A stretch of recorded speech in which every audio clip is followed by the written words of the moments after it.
We are deeply honored and humbled to welcome Mr. Terumi Tanaka, co-chair of the 2024 Nobel Peace Prize winners, Hidankyo, and who's come to join us within his very busy schedule to share lessons from Hiroshima and Nagasaki. Mr. Tanaka survived the atomic bombing of Nagasaki as a junior high school student, just 3.2 kilometers from the hypocenter, tragically losing 5 of his family members in the blast. Since 1972, he has been a tireless leader in the atomic survivor movement, serving as Secretary General, and since 2017, as co-chairperson of Nihon Hidankyo, the Japanese Confederation of A and H-bomb sufferers organizations. As global concerns over nuclear proliferation rise, having the opportunity to hear his first-hand experience-based testimony is a rare and profoundly important privilege. And he's been kind enough to really join this Trilateral Commission. And we have been just sharing a few minutes ago how important it is for us to hear his message today as we embark on what we can do about AI and security issues that we have been discussing. To begin the segment, we will screen a short video. This film commemorates the historic 2024 Nobel Peace Prize awarded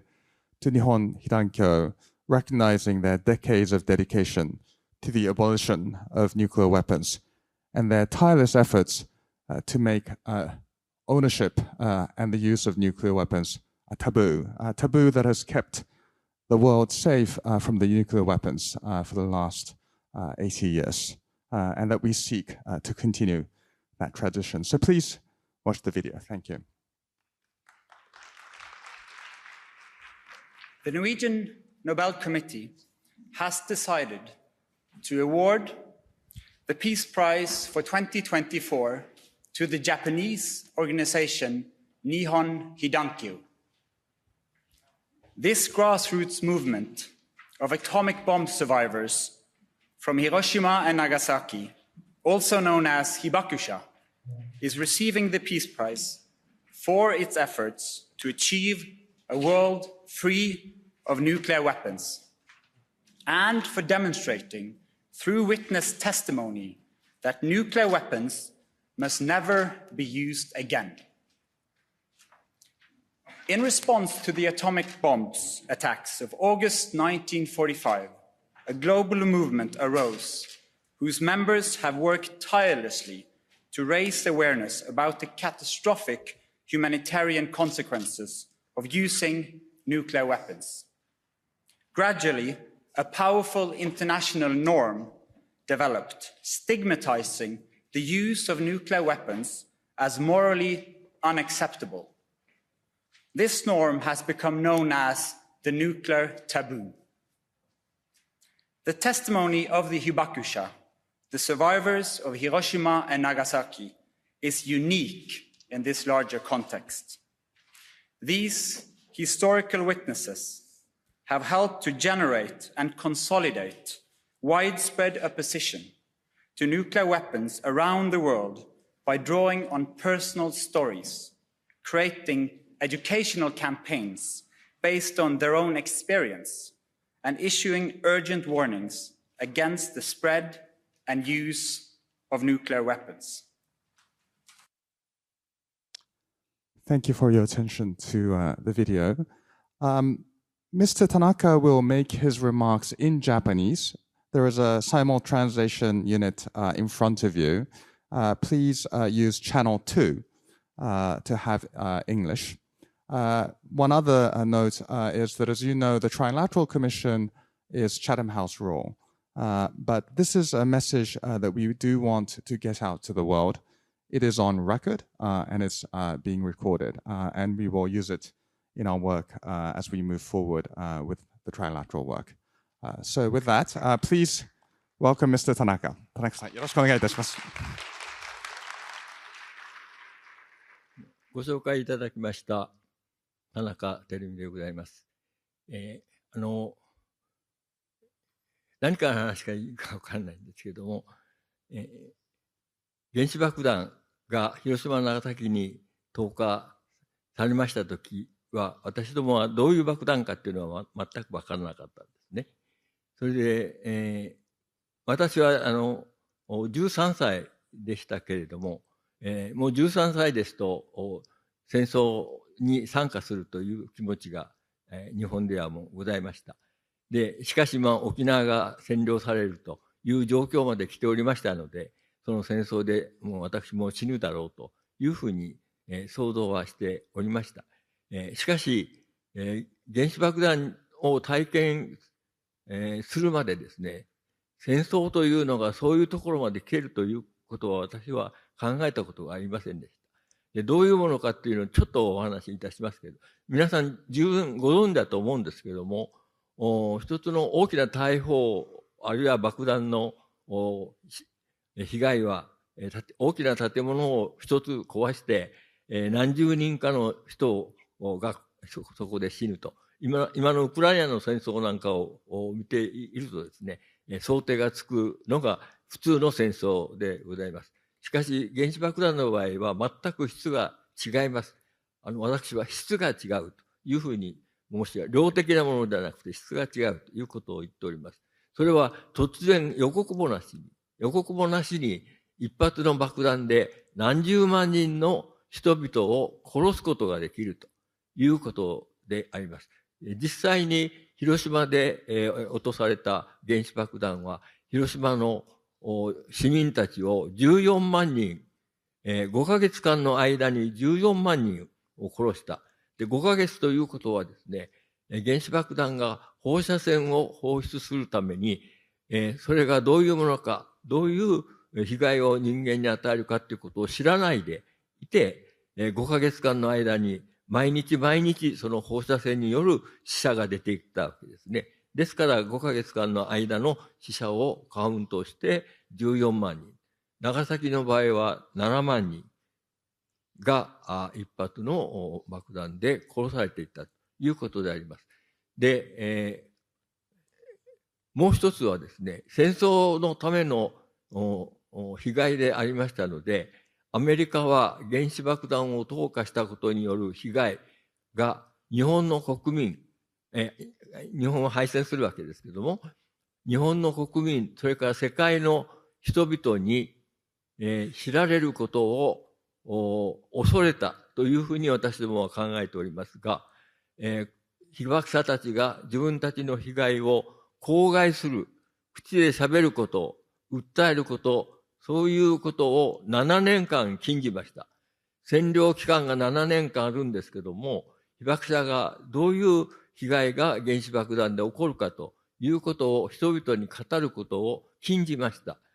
広島と長崎に住んでいる人たちはお互いに知っておりましたからいいんですけれども、広島と長崎を離れた人々が日本の国中で、あるいは世界に出て行って原子爆弾のことを喋るということは占領政策に反するということで、6年間、7年間の占領期間中は、語ることを禁じたということであります。で、被爆者にとっては、ですから、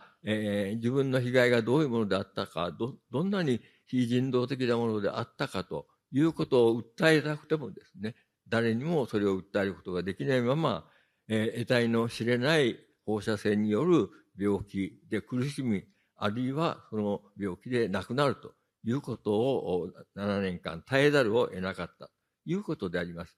で、7年後に、講和条約を結びますので、日本は主権を取り戻しますけれども、日本政府は全国が被害を受けておりました。もう広島、長崎だけでなくて、東京をはじめ大阪、名古屋、福岡、神戸、すべての、都市がですね、壊滅しておりました。ですから、日本政府としては、そういう都市を回復する、住民の生活を回復する、そういうことが一番大事であって、広島と長崎の被害について特別の配慮をするという余裕はなかったと思いますが、日本政府も、独立しながらも、日本の国民に対して原子爆弾の被害がどういうものかということを説明することを怠ります。ですから、ある意味、被爆者たちはその後も放置されたままだ。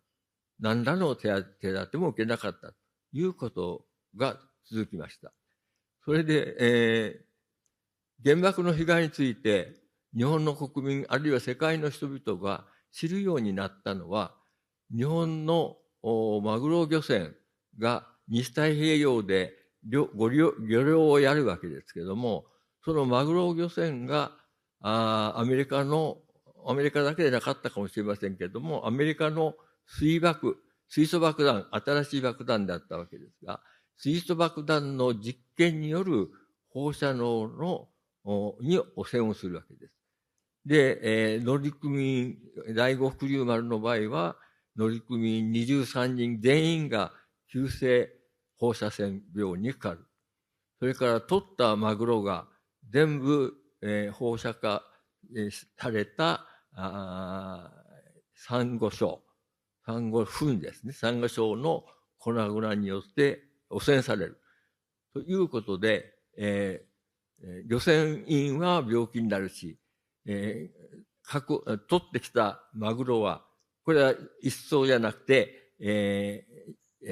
数百艘の船が操業していたわけですけども、すべての船の取ってきたマグロが、港に着いて、そのまま廃棄させる、投棄される。ということで、市場に、マグロが出ることはなかったんです。で、そのことで、日本の国民は原子爆弾、水素爆弾、核兵器がどんなに恐ろしいものかということを知るんですね。で、それが今も続いておりますけれども、原水爆禁止運動というのになっていく。で、その原水爆禁止運動で、集まった人たちが、日本の広島と長崎の、被爆者たちが10年後どういう生活をしているかと、どういう病気になっているかと、どういう援護をしなくちゃいけないかということを気づいて、援護に入る。で、その国民の皆さんから注目をされて、初めて全国の広島と長崎の被爆者たちが力を合わせてお互いに助け合っていこうと。それから国民にも広く被害を訴えて援護をしてもらおうという運動を始めたわけであります。それが、先ほども委員長から紹介がありました日本原水爆被害者団体協議会、日本被団協と彼は言ってくれましたけど、日本被団協であります。で、その日本被団協が一昨年のノーベル賞を受賞することができた。なぜ、今、日本被団協に受賞させたかということについては、やはり委員長が説明をしておられましたので、ご存知かと思いますけれども、今日のもう一昨年前にして4年間、ロシアとウクライナの戦争、ウクライナを、侵攻してますね、ロシアがね。でその時に、核兵器も使うことがあるよということを脅迫もしているわけです。で、そういう状況が、今日80年間、3つ目の核兵器が使われなかったのに、ひょっとしたら悪くすると使われるかもしれないという状況に今、世界が立ち至ってきている。で、ロシアとウクライナのものだけでなくてです。ちょっとすみません。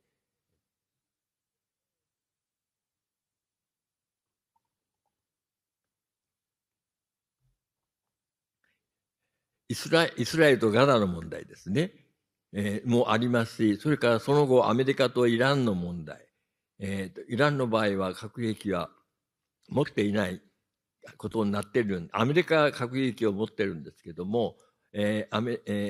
イランが持ってるんではないか、あるいは開発してるんではないかという理由で、爆撃をしたと。指導者を、ある種暗殺ですね、突然爆撃して殺したわけです。そういう状況に今なってきているということであります。ですから、今世界中の人々は改めて、核兵器というものがどういうものかということを本当に心から、一人一人がですね、知っていただいて、そして、それが使われないこと、に全力を挙げるという時代に入っているんじゃないかというふうに思うのです。で、ご承知かと思いますけども、今、地球上には、1万2000発の核兵器があるということになっております。で、そのうちの5000発ずつはですね、ロシアとアメリカが持っていて、あとの2000発を他の全部で9カ国持ってますから、7カ国ですね。7カ国が持っている。そのうちの3カ国だけが核兵器を持っていい。これは、核兵器禁止条約、核兵器不拡散条約というのがあって、核兵器を持つことが許されている国は5つありますね。ロシアとアメリカとイギリスとフランスと中国と。で、これ以外の国は条約上持てないことになっているんですけれども、条約に加盟しないで持っている。それがイスラエルと、イスラエルで分かったですかね。それと北朝鮮と、それからもう一つ、インド、パキスタンですね。という国であるわけです。で、そういう状況にありますので、本当に力を合わせてなくさなくちゃいけないということになろうかというふうに思っております。で、私が目撃した長崎の原子爆弾は、本当に突然光って、爆発の瞬間は光がまず出ます。光って、それから熱線と放射線が出て、そしてその後爆風がやってくると、3つのエネルギーの形で、エネルギー変換で出てくる、威力なんですけれども、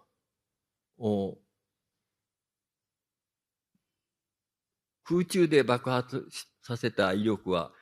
下にある家屋を一挙に潰しちゃうわけですね。ですからそこで生活している人たちは、その建物を全部下敷きになってしまう。で、その下敷きから脱出できなかった場合には、おそらく熱線による火災で、そのまま殺されてしまう。で、そこから脱出した人たちもですね、今度、見えない放射線で体を、内部を傷つけられて、やがて、放射能のための病気になって、亡くなっていくということをやっていきました。で、それが、長崎の場合には7万人になるんですけども、私は爆心地から3キロぐらい離れたところに、で、木造家屋の中にいました。で、3キロ離れて木造家屋は当時ではかなり壊れましたけれども、死んでしまう、焼かれてしまうということはなかったんですけども、その中心近くに、私のおばさんたちの家族は2家族あったんですが、それはほとんどもう全滅であります。一人は400メートルの家族は、3日後に入っていって探した、もう町全体がもうないんですね。焼けてしまって、4キロぐらい、3キロ四方ぐらいはもう完全に日本の家屋はなくなってしまっておりましたけども、その焼け跡に真っ黒焦げになって転がっておりました。それからもう一つのおばさんのうちは一戸建てだったんで700メートルで上から倒壊して潰されていたんですけれども、炎症で焼けることなく、生き残ったけれども、焼かれなかったけれども、熱線で大やけどを負って、あるいは放射線で殺された。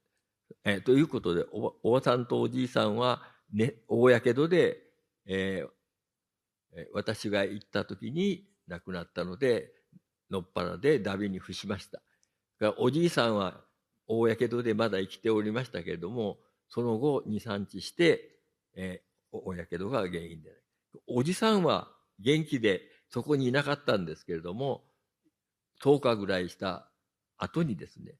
怪我も何もしてないのに、高熱に侵されて放射能で亡くなりました。先ほど申しました、広島で14万人、長崎で7万人という人たちが殺された人たちの死に様は、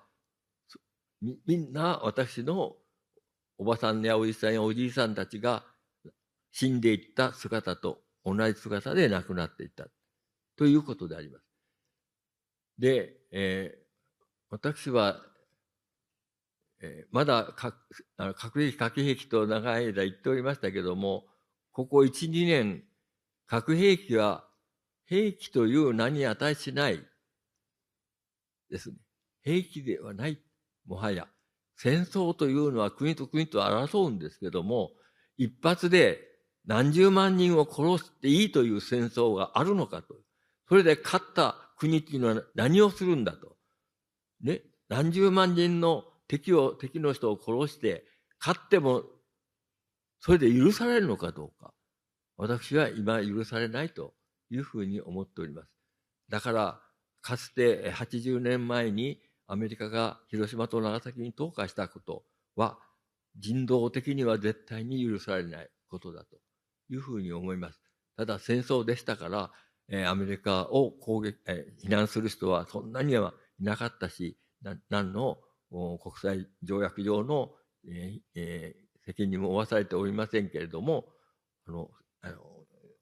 やってはいけないことをやってしまっているんだということだと思います。ということは、これからも同じことですね。もっと威力は大きくなっておりますから、一発で本当に100万人以上の殺戮をですね、起こすのが核兵器。だから、私は兵器ではない。兵器というのは戦争で使っていいというふうにずっと歴史上みんなが許してきたものですけれども、それは許されないことだから兵器ではない。私は悪魔の狂気だと。だからこれから核兵器を使うことを命令する人、実行する人、そういう人たちはみんな、ね、本当に大殺戮の、下手人、あるいは指示を出す人だというふうに考えるべきだというふうに思います。ですから、今私が申しました、世界中の人々が核兵器が敵と言われる人の、市民の生活を何十万人と一度に奪うということがどういう格好で奪っていくのかということを一人一人が知っていただければ、今ある核兵器もですね、もう可能な限り早くなくすということを考えていただかなくてはいけないし、もう一つは、つい先日といいますかね、2017年に制定された、21年に効力を発したですね、核兵器禁止条約というのがあります。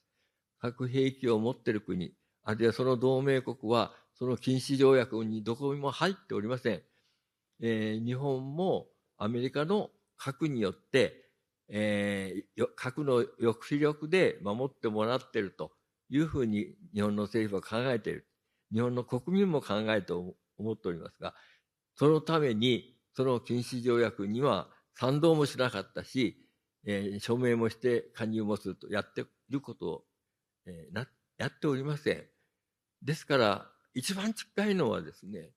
世界中の人、特に、核兵器を持っている国、その援護を受けようとしている国々の国民が禁止条約をまず全部で守っていこうと。そして核兵器を使わないということを実行しようという、その国際的な運動を大きくしていっていただきたいなというふうに思っております。通訳の方に大変申し訳ないんですけど、原稿と全く違う話を私、しておりまして、だいぶご迷惑をかけていると思いますが、もう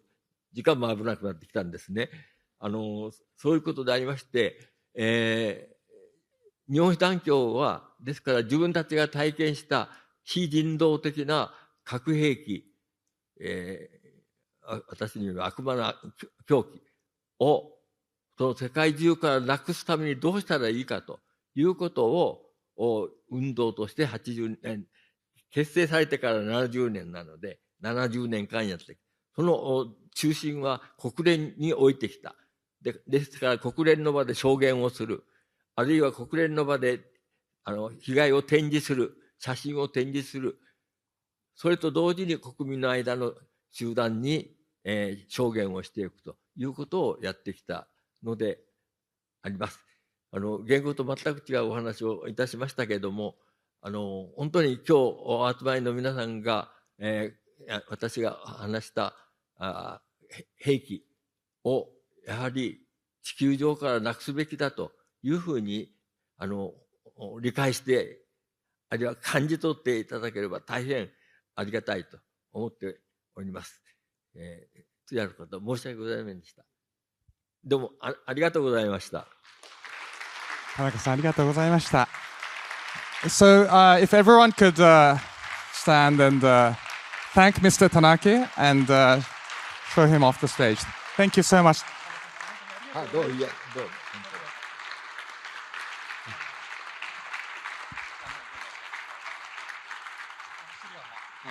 そうです。